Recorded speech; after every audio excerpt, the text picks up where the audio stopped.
तो जैसा कि आज के हम लोग इस क्लास में पढ़ने वाले हैं, बहुत ही बेहतरीन टॉपिक, मतलब बहुत ही इम्पोर्टेंट टॉपिक है जो एग्ज़ाम में जो है ना बीएससी फिक्स फिफ्थ और सिक्स सेम में, मतलब 6 मार्क्स में या फिर 12 मार्क्स में पूछे जाते हैं। अगर प्रूफ के साथ है तो 12 मार्क्स में आपको ये पूछा जाएगा, प्रूफ के साथ पूछेगा तो जैसा कि हम लोग का आज का टॉपिक है, हम लोग का आज का टॉपिक का नाम है लार्मोर्स प्रिसीजन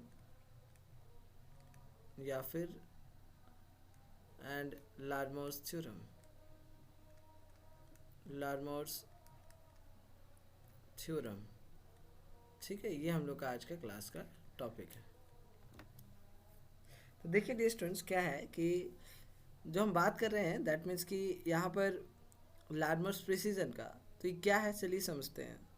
जैसा कि अगर मैं बात करूँ, जैसे एक इलेक्ट्रॉन होता है, इलेक्ट्रॉन एक सर्कुलर ऑर्बिट पे, मतलब मान लेते हैं कि कुछ इस प्रकार से वो क्या करता है, रिवॉल्व करता है। मान लो कि वो एंटी क्लॉकवाइज इस तरह करके रिवॉल्व कर रहा है। तो जब भी एक इलेक्ट्रॉन रिवॉल्व कर रहा होता है एक सर्कुलर ऑर्बिट पे, अगर मैं इसको एक मैग्नेटिक फील्ड के अराउंड ले जाऊं, दैट मीन्स कुछ मैग्नेटिक फील्ड का डायरेक्शन इधर है, या दैट मीन्स कि देखिए समझिएगा कि जो मैग्नेटिक फील्ड का डायरेक्शन है कुछ इधर है ना। और मैं बात करूं तो ये मैग्नेटिक फील्ड के डायरेक्शन में ये करूं, और इसका जो एंगुलर मोमेंटम होगा कुछ इधर होगा, ये होगा एंगुलर मोमेंटम। चलो, तो क्या होगा कि जब इस इलेक्ट्रॉन को जो एक सर्कुलर ऑर्बिट पे रिवॉल्व कर रहा है, अगर मैं इसको एक मैग्नेटिक फील्ड के अराउंड ले जाऊं तो ये क्या हो जाएगा, प्रिसाइज करने लगेगा। ये प्रिसाइज करने लगेगा कुछ इस प्रकार से, इधर इधर प्रिसाइज करने लगेगा। दैट मीन्स तो यहाँ पर जो इलेक्ट्रॉन है वो प्रिसाइज करने लगेगा। तो इसी को हम लोग बोलते हैं लार्मोर्स प्रिसीजन। और जो जिस फ्रीक्वेंसी से प्रिसाइज करता है उसको हम लोग लार्मोर्स थ्योरम कहते हैं। मतलब इसके बेसिस पे हम लोग इसको प्रूव करेंगे। सपोज दैट कि जैसे यहाँ पर जो मान लीजिए कि कुछ ये हमारा एक सर्कुलर ऑर्बिट पे यहाँ पर ऐसे ये रिवॉल्व कर रहा है, और मैं मान लेता हूँ, ठीक है।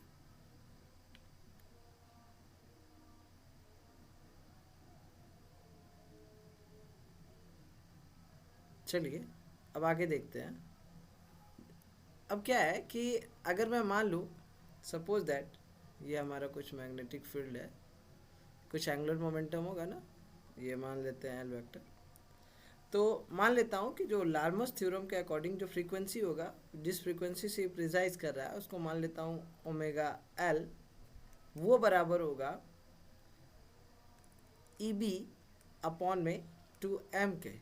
जहाँ पर अगर मैं बात करूँ वेयर वेयर यहाँ पर हमारा जो ई है वो मैग्नीट्यूड है, magnitude of charge on electron है। ई क्या है, मैग्नीट्यूड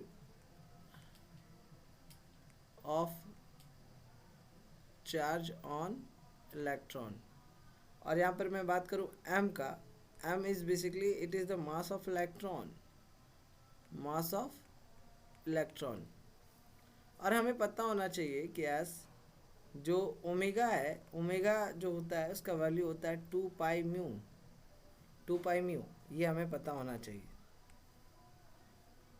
तो जैसा कि ओमेगा एल है तो ओमेगा एल का वैल्यू हो जाएगा 2 पाई म्यू एल बराबर, 2 पाई म्यू एल बराबर ई बी अपॉन में 2m, ई बी अपॉन में 2m। और अगर इससे मैं म्यू एल का वैल्यू निकालूं तो that will B mu l बराबर ई बी अपॉन में, तो एस ओमेगा एल बराबर ई बी अपॉन में, अगर म्यू एल का वैल्यू निकालो तो e b upon m two pi into 2m, that means that will be 4 pi m, 4 pi m. तो ये हमारा म्यू एल का वैल्यू आ गया, दैट मीन्स कि ई बी अपॉन में 4 पाई एम। और अगर मैं बात करूँ यहाँ पर इस इलेक्ट्रॉन का जो प्रिसाइज कर रहा है जिस फ्रीक्वेंसी से, तो हम लोग इसको, ये जो फॉर्मूला निकला है इसको हम लोग को प्रूव करना है। इस प्रूव को करेंगे तो हमें 12 मार्क्स मिल जाएगा।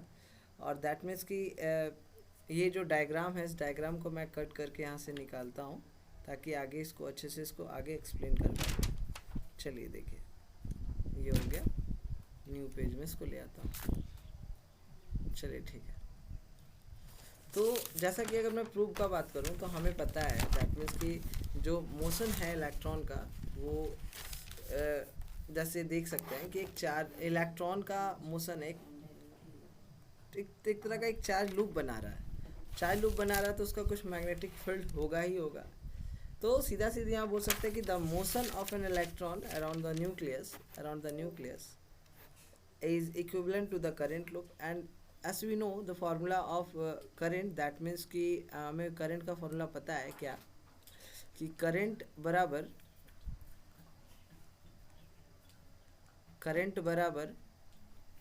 चार्ज अपॉन में टाइम, चार्ज अपॉन में time, and current is denoted as I and charge is denoted as Q and time is T। और अगर मैं बात करूं यहाँ पर जो चार्ज है it is due to electron, so that means कि we can write it as I is equal to E upon में T and put it as equation 1। And now if you are talking about time period, that means कि now the time period will be time period that means it is represent as t, capital T, and the formula of time period is distance covered upon में distance 1 minute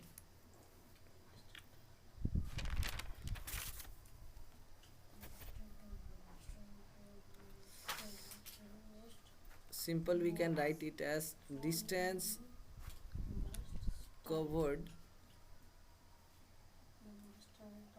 in one revolution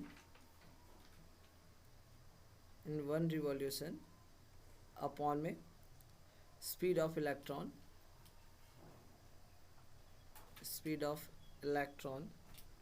in orbit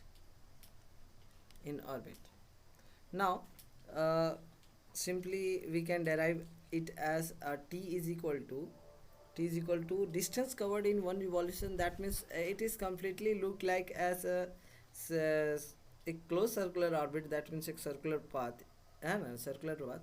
so the distance covered in this circular path will be, and that means it will be just as a circumference, and we can write it as 2 pi r, and 2 pi r upon में speed of electron in one orbit, that will be simple v, that means कि t is equal to 2 pi r upon में v। so put it as equation 2 है ना, put it as equation 2, and now we are writing the value of t in equation 1, that means कि now using next page, in the next page I am writing using equation 2 in 1 we get कि formula is I is equal to E upon में t, and we know the value of t, I is equal to E upon में t 2 pi r upon में v, that means I is equal to EV upon में 2 pi r, and if you are talking about orbital magnetic dipole moment, that means mu L, we can write it as simply, if we are talking about orbital magnetic dipole moment,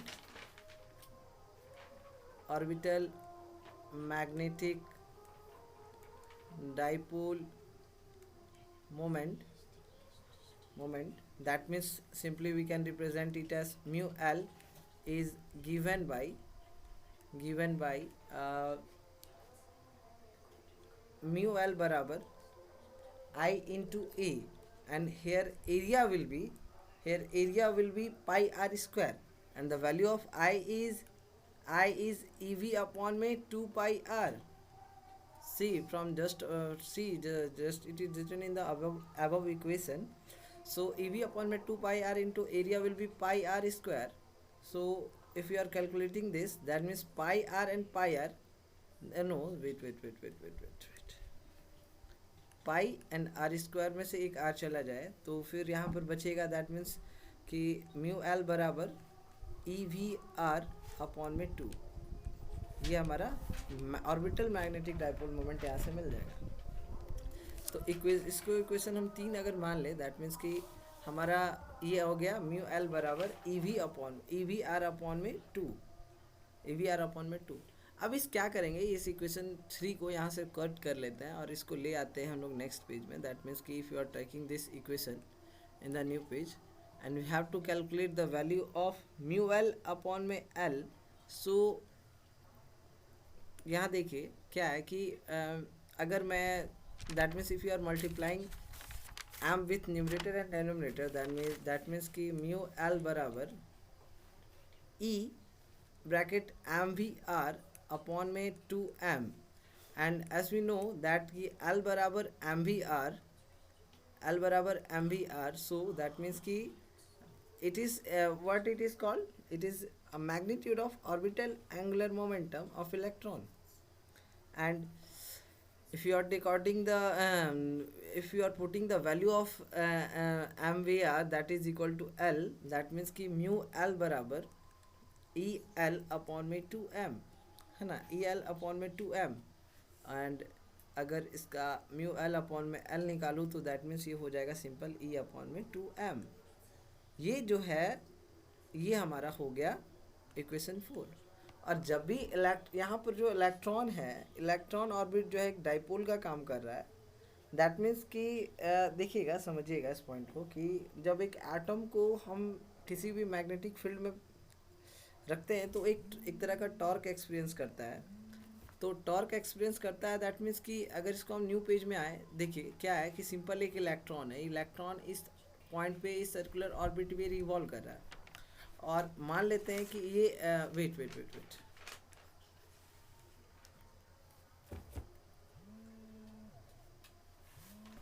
हमने क्या कहा कि जब एक atom को magnetic field में present करते हैं तो वो टॉर्क की तरह बिहेव करता है और टॉर्क वहाँ पर एक्सपीरियंस करने को मिलता है। और हमने क्लास 12 में पढ़ा है इसका formula, torque is equal to mu b l, ये क्या हो जाएगा formula, mu l b sine theta, मतलब कि बी साइन थीटा ये फॉर्मूला होता है। हम लोग क्लास 12 में पढ़े हैं, इस चीज़ को पढ़ाए हैं, mu l b sine theta.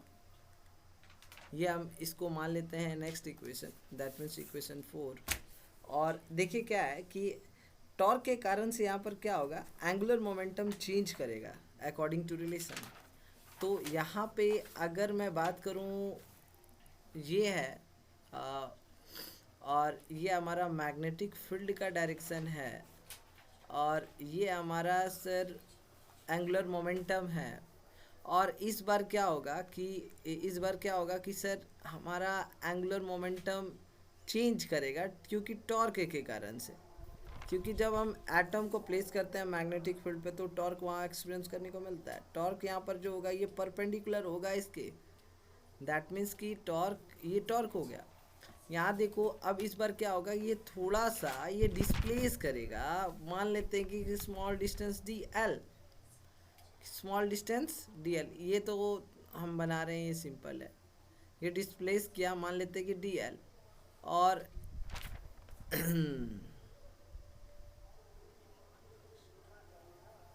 मान लेते हैं कि ये जो D L small distance D L सब ये किया, यहाँ पर जो एंगल होगा ये मान लेंगे डी फाई और ये को हमारा कुछ 90 डिग्री बनाएगा, दैट मीन्स। और ये हमारा ओ है, ये मान लेते हैं इस पॉइंट का नाम ए दे देते हैं, इस पॉइंट का नाम बी, और ये डी एल स्मॉल एकदम बहुत ही स्मॉल डिस्टेंस से सेपरेट डिस्प्लेस किया है। और यहाँ का थीटा। तो हमें पता है क्या कि टॉर्क बराबर होता है डी एल वैक्टर अपॉन में डी टी। और हमें पता है नाउ ओमेगा एल बराबर डी फाई अपॉन में डी टी होता है। और अगर इससे मैं डी फाई का वैल्यू निकालूँ तो डी फाई बराबर omega L into D T हो जाएगा, जिसको इक्वेशन 7 मान लूँ, और अगर मैं इस यहाँ देखो ओ ए बी अगर इससे देखूँ यहाँ पर ट्रायंगल ओ ए बी, तो हम यहाँ पर इसको लिख सकते हैं क्या, देखिएगा कि इसको लिखेंगे हम, इसको नेक्स्ट पेज में लिखते हैं, यहाँ पर लिखते हैं कि from triangle O A B, from triangle O A B मेरे पास क्या होगा, हमें पता है angle is equal to arc upon में radius, angle is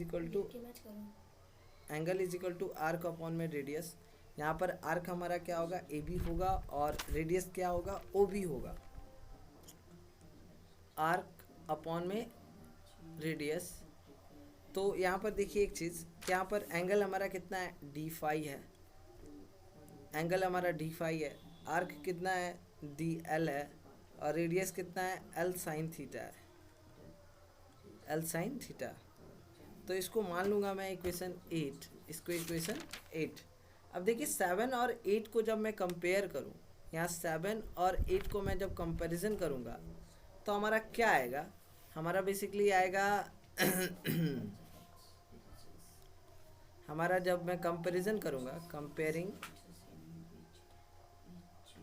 equation 7 and 8, तो हमें मिलेगा ओमेगा एल डी टी बराबर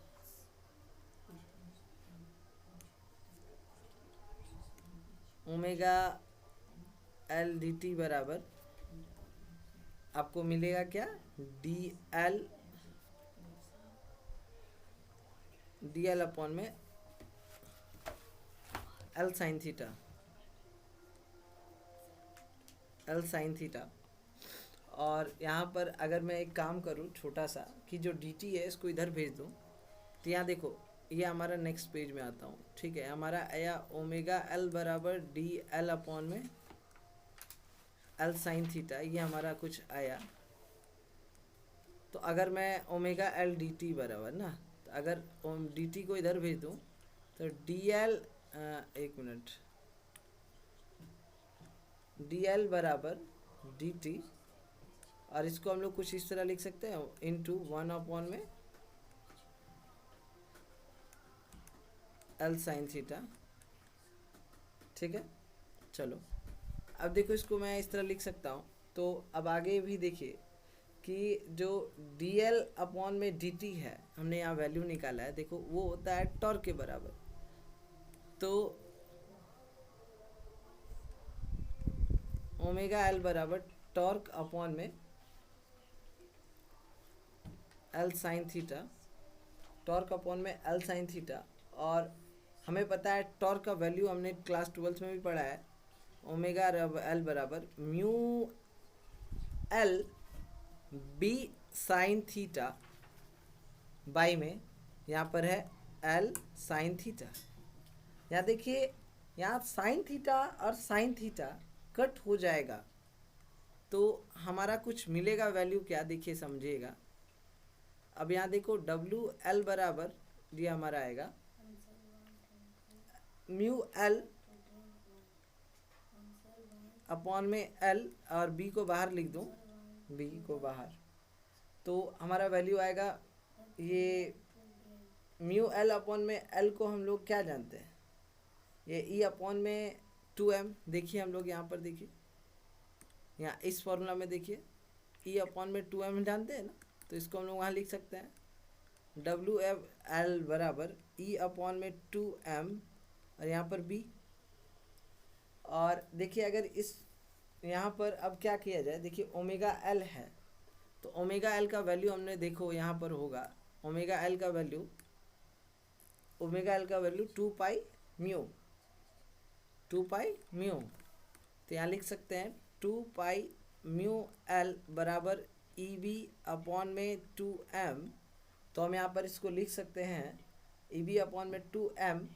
तो यहाँ से अगर म्यू एल का वैल्यू निकालूँ तो हमारा आ जाएगा ई बी अपॉन में 4 पाई m।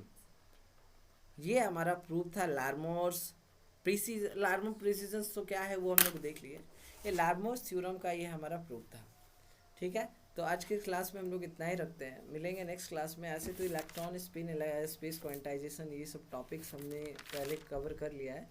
उसका लिंक डिस्क्रिप्शन में हमने दे रखा है, जिसको जिनका नहीं हुआ है वो उसको कर लीजिएगा। ठीक है, चलिए, थैंक यू।